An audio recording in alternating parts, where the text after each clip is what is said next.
New Thought Media Network.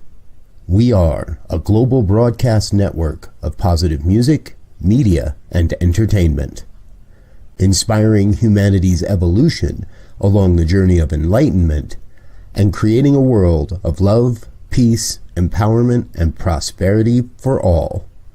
New Thought Media Network. Positively inspiring.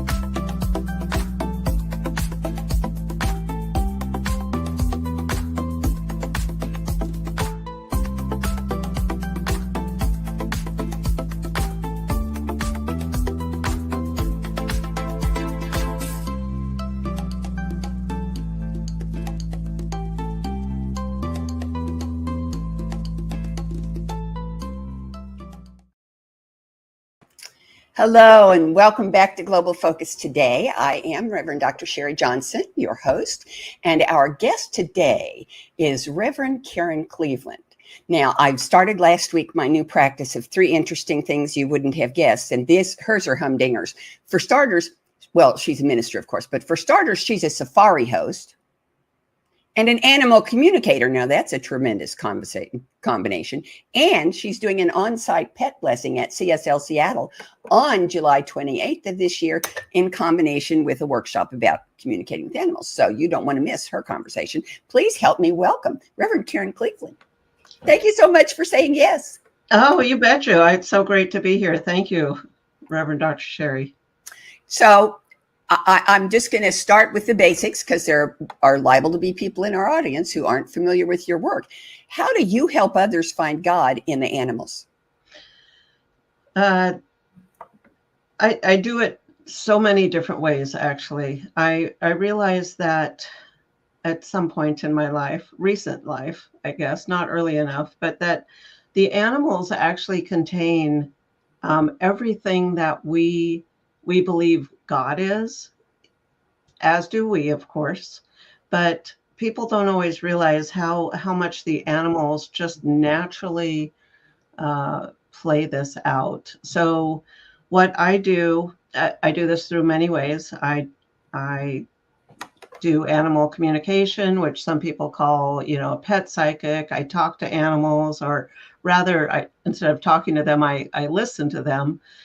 But and I help other people do it. So I teach them how to do that as well, if that's what they want. But the other thing is, even if we don't have pets, even if we're not intentionally trying to connect with an animal, to talk to an animal, to find out what they're doing, why they're doing it, we can connect with like backyard wildlife or on the safaris, but we can connect with them in different ways, in the same way that we might connect with God. So I use the same techniques when I'm talking to an animal as I do when I'm in prayer, or when I'm in meditation, or when I'm talking to God and the universe and asking for something. So they're direct, quick feedback, though. So while you might, be praying for a new house, the animals can kind of let you know right away if what your expectation is, if what what the message you think you're communicating is really the message you're communicating, because it's not always so. And I might need some examples. I feel like I'm just talking though, and I'll give you a quick example of like a person who has a dog that is digging in the flowers outside. So you don't want the dog to dig in the flowers, for example. So you go out and you say to your dog, "Hey, buddy, stop digging at the roses." And Buddy hears you.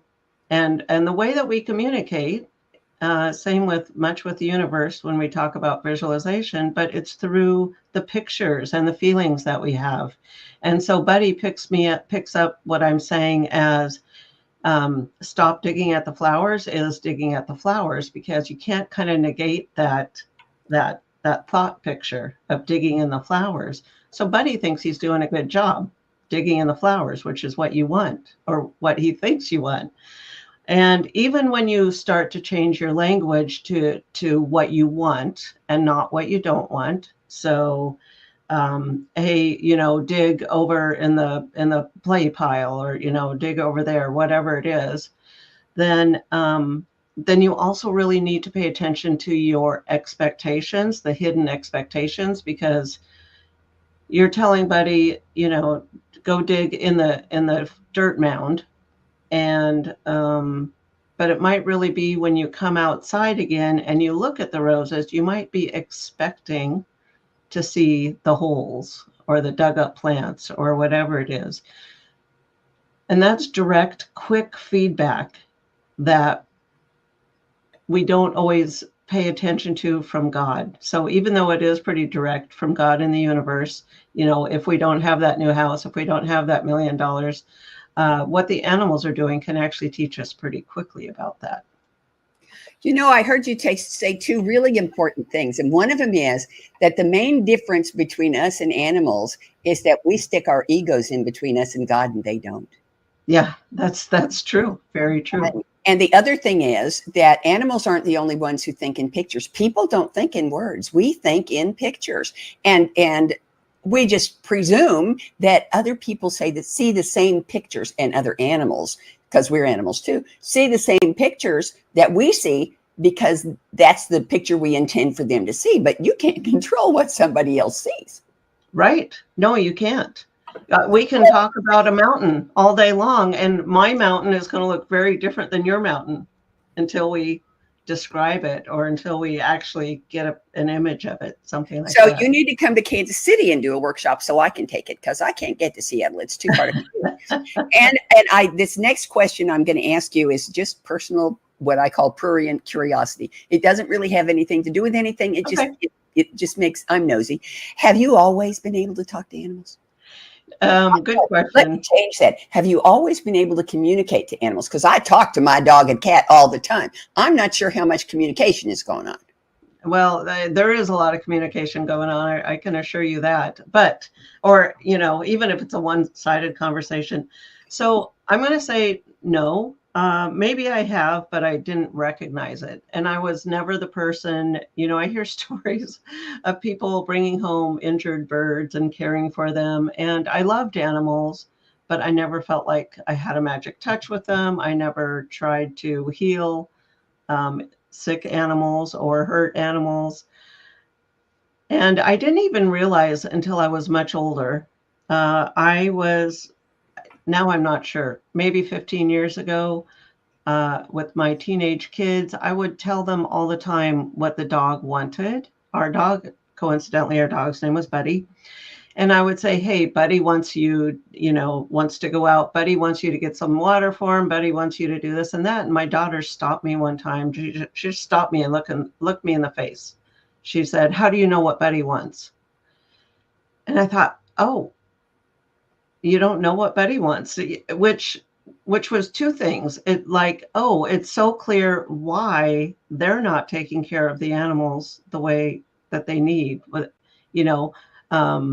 meeting their needs. But also it's like, not everyone knows what they want, so I began to explore it. So it wasn't until about 15 or so years ago that I took some classes and began to work on intentionally communicating with animals, because maybe I was before then. Looking back, I found cards and things from my dad that would say, I was always an animal person, that kind of thing. But I didn't realize it until I intentionally started paying attention, as an older adult. So you just assumed that all of us could talk to animals and communicate with animals the way you could, until suddenly the light went on. Yeah, I didn't realize I had more information than other people had. Wow. or I was paying attention, getting more information than others had. Right. That's amazing. I love that. So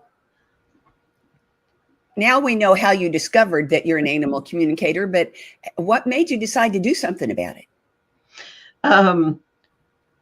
So partly it was that exploration. Part of it was I had a lost cat, and I called. So at that time, there was someone who's no longer with us. There was a radio psychic on the air, and I would listen to her because I worked from home during the day. So I would listen to her. I thought she was interesting. I just thought, wow, wouldn't that be cool to talk to animals? I thought, wow, that would be so neat.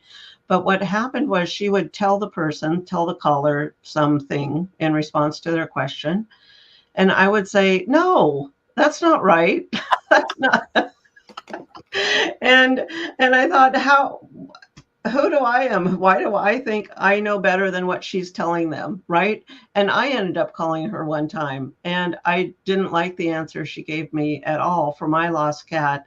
So I thought, I wonder, is she doing it? Is it possible? Can I do it? And once I started doing it, I realized a couple things, that it helps the people and it helps the animal. And that's kind of why I pursued it. It was initially like a novelty thing.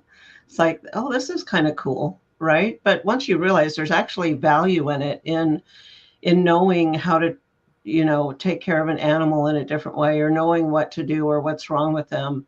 And really, it sometimes, anyways, not always, it seems more helpful for the person. But of course, it's helpful for the animal when they're getting a different level of care. So that's that. And a lot of what I do, I think, comes back down to the people in relationship with the animals. I'm definitely both a people and an animal person. Now, my question, my curiosity is, can anybody do this? Can you teach anybody to do this? Is this a human characteristic that we just don't know about? I believe so. Oh, yes.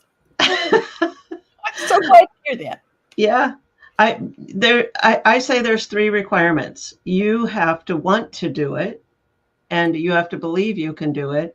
Okay. And you just need some guidance and practice. I'm not going to teach or try to teach someone that would never want to do it, that is dead set against it and doesn't believe it. So they could do it if they tried, but they're not going to.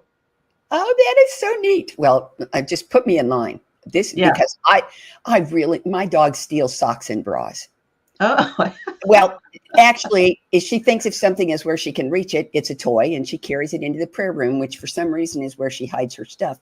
She takes it into the prayer room and puts it in the middle of the floor. So if something is missing, I know to go to the prayer room and look for it, but I would love to find out why she's doing that and get her to quit. That's funny. It's in the prayer room. That must have some really good energy. In the morning, when I go in for my God time, she comes and she sits in my lap and tucks her little head under the blanket while I meditate. And she has her own meditation pillow on the floor. So if she's bothering me, I say, go meditate. And she does. She goes and curls up on the pillow and waits. So I know there is some communication happening. I just would like to improve the quality of it. Yeah. Yeah. And the other thing I would like to do is join you on a safari.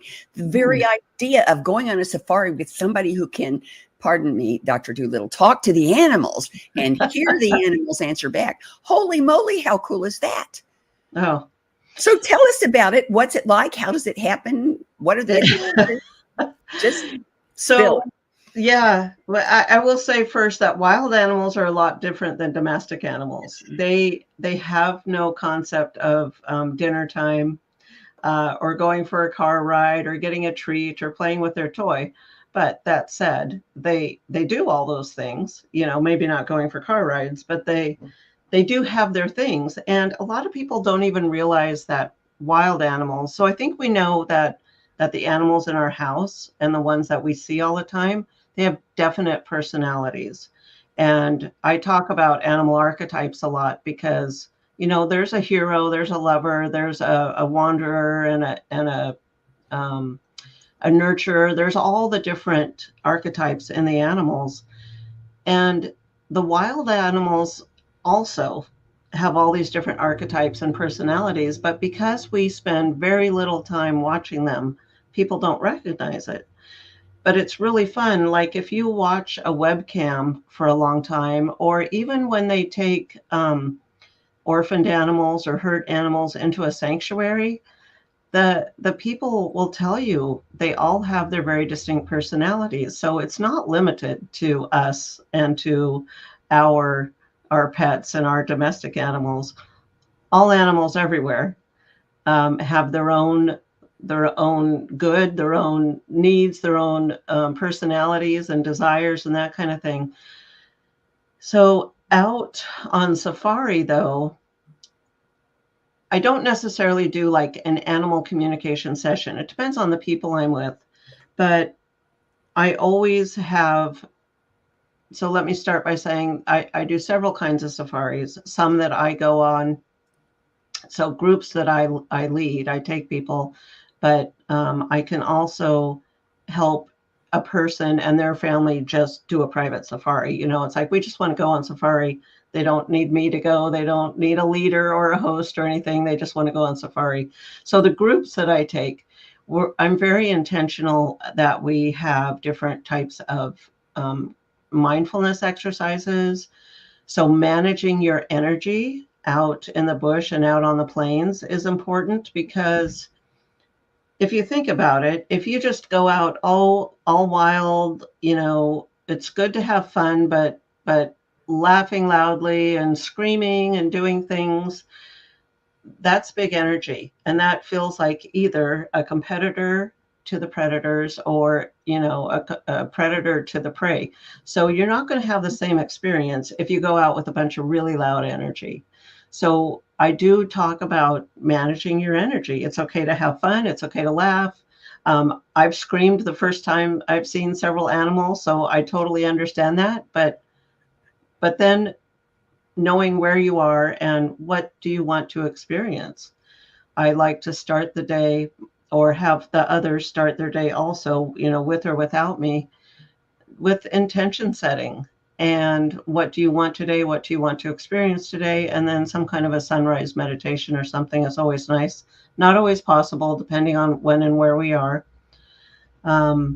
Things like being respectful and asking for permission with the animals and the land. You know, may we join you? Would you like to play with us? What can we do with you or for you? Or, you know, what do you want to show us? You can actually use the animals like an oracle card if you want to be present enough and pay attention. And one of the really, I love talking to the animals. So I talk to them before I go, and then I talk to them there sometimes. And cheetahs are so fun.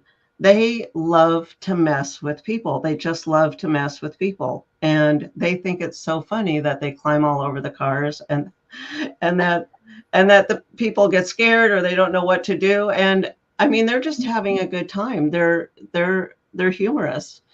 And talking to the wildebeest, for example. So the wildebeest are the ones in the Great Migration that do the big migration circle through Tanzania and Kenya. And, you know, they're a really good teaching animal, because they are constantly following what they tell me is their pull. So it's like their intuition, their instinct. They're following that. They don't question it. They don't ask what's on the other side of it. They just know that they follow it and they get what they need when they get there. And I think that's a really good lesson for us. Oh, yeah. Because, I mean, I think we all know we should follow our intuition more. So, yeah, there's just so many things about safari. Okay, now I want you to talk a little more about, you did a little bit, I'm not sure you intended to, but you talked a little bit about why a safari with you is a whole lot different from a safari with the guy in the kepi hat, you know. So tell us, why should somebody pick one of your safaris instead of one of the big dollar fancy? Yeah, absolutely. Safaris? Well, if you if you're not just out on a Sunday drive to see animals, right? So if you want a deeper, more meaningful experience, then you would want to come with me. And I and so into so I call them my signature safaris or my personal group safaris. We build time in for integration, for conversation, for silence, and I make a journal before we go on any of the safaris. So they're all unique to each safari, depending on where we're going and who's with us. And I give them to the guests, and they have a lot of these energy exercises in them. They have journal prompts in them to help recap the day, because it's not only about what happens while we're there in the moment, although a lot of it is about being in the moment, but it's also about you have this fantastic, meaningful, deep experience, and then you come home and you go back to work and you're back in the rut. And then what? So I like to start the transformation, if possible, before we even go, and then have the experience on the trip. And they're all unique. They're all different. We visit different parks. Even though we do have rest and relaxation time, there's definitely a lot of park time or game drive time, seeing the animals, connecting with the animals. And then, like I said, after we come back, and this is kind of something new I'm integrating into the experience, but having some additional experiences when we come back. And one of the things that is brand new is what I'm calling the Community Engagement and Empowerment Project. And this it's so new that I don't have my talking points refined yet, but here's the gist of it. And this was born of an experience of a need of guests wanting a deeper cultural engagement than just a half-hour visit, a 1-hour visit to a village, and also recognizing that most Kenyans have never been on a safari and have not even seen their own, beauty in their land. So my company, Nunu's Kenyan Safaris, we will start sponsoring. Actually, it's not the safari company, but my ministry will start sponsoring to take some young adults that do not have resources, that have not been on safari, but have an interest in animals or conservation or the hospitality industry. Bring them with us on safari. So reserve a seat or two for 1 or 2 people. Have them travel with us. Have the guests get to know them. Let them ask questions both ways. What's America like, and what's it like? How do you brush your teeth? There's things that is so different that they do that we just make assumptions and we never ask. But if you have 12 days with someone, you can learn a lot more about their experience in life without trying to fix it. We're not fixing anything. We're just learning. So bringing them on safari with us, and also doing a visit to their home, to their village, so that, and it might be for a couple of hours. It just kind of depends on where they are and the situation. And just empowering those young adults to create something better with their life by the hospitality contacts they might make while they're with us, or by, contacting other safari companies, and providing something more meaningful and transforming for the American or Canadian or European guest that comes with us. So I'm really excited about that. That will be implemented next year with my 2025 signature safaris. So that's way different than getting in a Jeep, going for a drive, and just coming back, seeing the animals and coming back. Oh, I love that you are actually connecting your safaris to the land, to the people there. That's marvelous. I love that. Now, I'm a very logical person. I actually wrote a programming logic text many years ago. And so I need to understand how you went from talking to the dog who's digging in the roses to talking to the lions and wildebeests and cheetahs. How did that happen? I mean, did you grow up as a little girl thinking, oh, someday I'm going to get a safari company, or how did that happen? No. I dreamed of going on safari, like everyone that comes with me. It's one of those childhood dreams. I think we always dream of going on safari, or many of us do. We don't really know why. We just feel like we need to go. So it was not that long ago. I had many plans to go many times, but never was able to either get the time off or get the funds together, or even really knew how to plan it. I didn't even know how to proceed. But someone asked me at church, of all places, 7 years ago. She's like, I'm going on safari. I want you to come with me. And I was like, okay. So 3 of us went. And I thought when I went, so I was at this time, I was in ministerial school. I was an animal communicator. So a lot of these things were already true of me. But I went on safari. I thought, okay, awesome. Finally, I'm going to take pictures. I'll come back. I'll share them. I can check that off my bucket list. And I will preface this with saying my entire life, I have loved planning travel. I was a travel agent at one point. I always thought I should be a tour operator or a tour guide. So I do have a love of travel things in my background.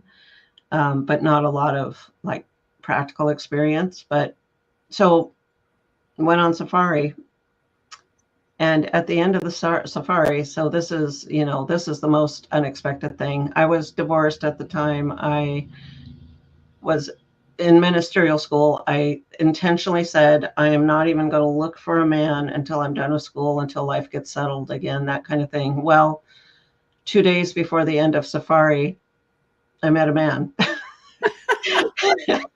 And we talked. It was the brother of my tour guide, and we started talking, and though nothing developed like right then, we talked after the trip and got married the following year. So also while on the trip, I just noticed for myself, every day got more magical. And before the end of the trip, I said to myself, I need to bring people back here. This, it's much easier than you think to go on safari. It's a little bit intimidating for some people, and I just need to show people it's easy, and you can come and you won't believe what you see. So I had that intention, and then I met this guy, and we ended up getting married. So we've been married over 6 years now, and I started taking groups of friends back on safari with me. So the next year I took 6 people, including my mother, who has since passed. But I started taking just groups of people. And while it might make sense, because my husband has been a tour guide or a safari guide, it might make sense that having our own safari company would have been our dream for a long time. We didn't actually articulate it like that. We didn't actually have it as a dream. And I've been praying for, a not a job, but a purpose that I love doing, that I absolutely love doing, and will put my whole heart and soul into. And just, I swear, by accident, in March of this year, all these things came together, and it's like, we're starting a safari company. It's like, oh, okay, we're starting a safari company. Here we go. So it's all pretty new for us. And like I said, if you knew us, it would make sense that we'd had this dream for a long time. But, it was So kind of God's what dream, you're I telling guess. us is it was there, you weren't aware of it, and you tripped over it. Yeah, exactly. Exactly. Okay, well, I'm going to ask you one more question before I ask you my 5 questions that I ask everybody. And Okay. that is, what tips do you have for people who want to connect with animals in their own backyard, either their pets or the squirrels and the chipmunks, Yeah. Good question. hummingbirds? Hummingbirds, yeah. So some of the stuff that I already mentioned about being on safari. So watch your energy. So if you're want to connect with the animals in the backyard, you do need to watch your energy when you go outside and want to see the squirrels or the robins, the birds, whatever it is. And here's the biggest thing though, for your animals, and this is true for you. I know you want to hear what your dog says. We need to be quiet and listen. And not only do we need to listen, but we have to not dismiss the information that comes to our head.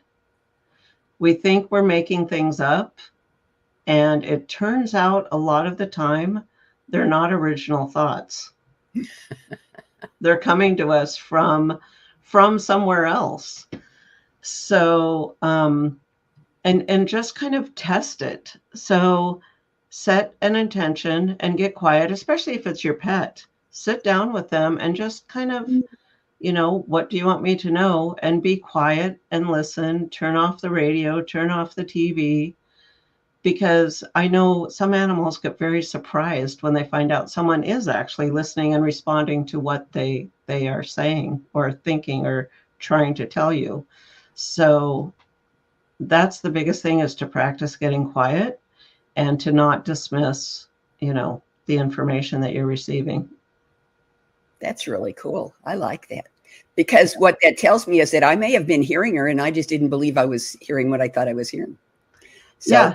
that's a very hopeful approach for me. Yeah. Yeah.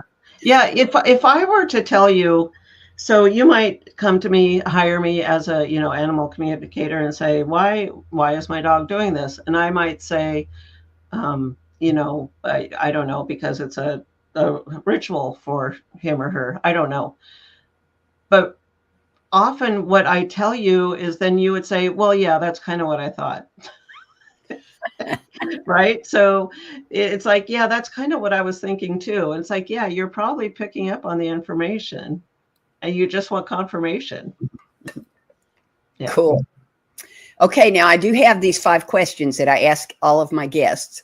All right. The first one is the one most of the guests like best, because it's, is there anything that you want everybody to know that I haven't asked you about? Yeah, actually. So what I want everyone to know is that things are going to be okay. And things are going to work out. And in the words from the Best Exotic Marigold Hotel, I think it was, if it's not okay, it's not, everything's going to be okay in the end. And if it's not okay, it's not the end. So I know it's hard, but one of the things, and one of the reasons I like talking to animals, is it helps give hope to people. Is, we need to keep some kind of hope in knowing things will turn around, and they will. Cool beans. Yeah. Okay, next question. How does what you do as an animal communicator, as a safari host, as a minister, as a wife, as a mother, as a person, how does what you do contribute to, extend, expand, encourage, pick your own verb, conscious evolution?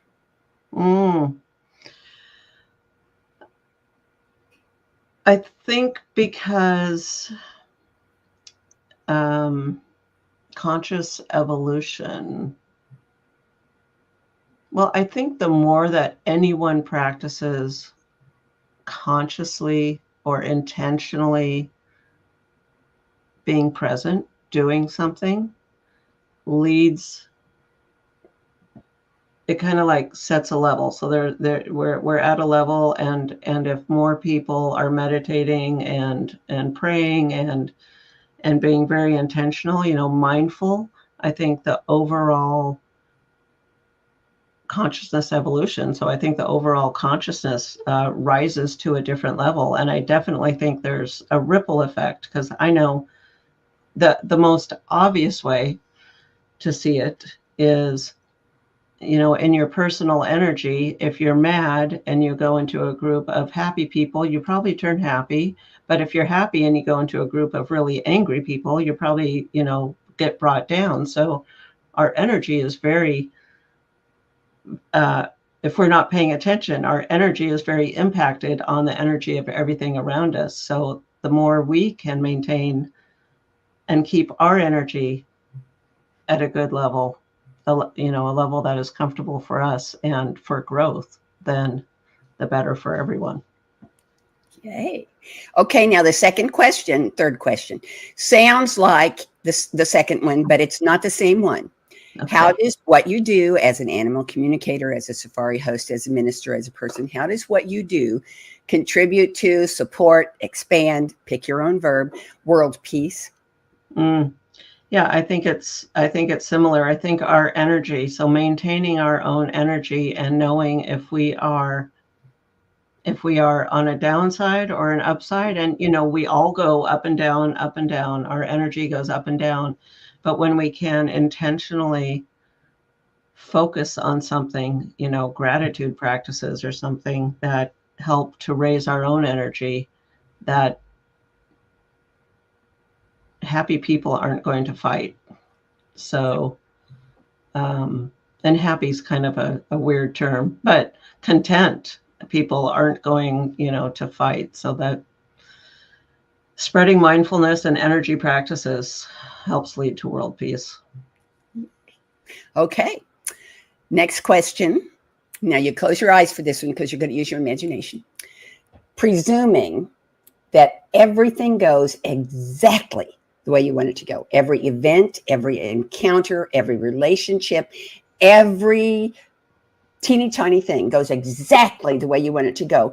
10 years from now, what does One Love, Animal Connection, and Reverend Karen Cleveland look like?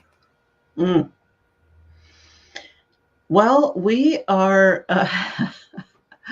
leaders in animal conservation, and we have convinced many African countries to stop trophy hunting, because each life is worth more alive than dead, and so we are leaders in animal conservation. Absolutely. I love that. Okay, and here's the last question. Will you come back? I will come back, yes. The next opening I have is May 27th of 25. Can I pencil you in? Well, I don't think I'm going to be on safari then, so probably I'll put that on my calendar, May 27th. Okay, May 27th. And next week's guest is a relatively new focus minister. I think she's only been out of ministerial school and actively in ministry for about a year. Reverend Lauren Martin from Denver, Colorado. So she's going to have a whole nother perspective from anything you've heard so far. You don't want to miss it. So be here or be square. I love that. I love you all. Have a great week. Bye-bye. Amazing, amazing, you will do amazing things. Amazing, amazing, you will do amazing things. On behalf of everyone at New Thought Media Network, thank you for being a member of our virtual family. Your financial contributions help share the New Thought message with people from around the world. Please visit and contribute at www.ntmedia.org/donate. New Thought Media Network. Come be you. And please like,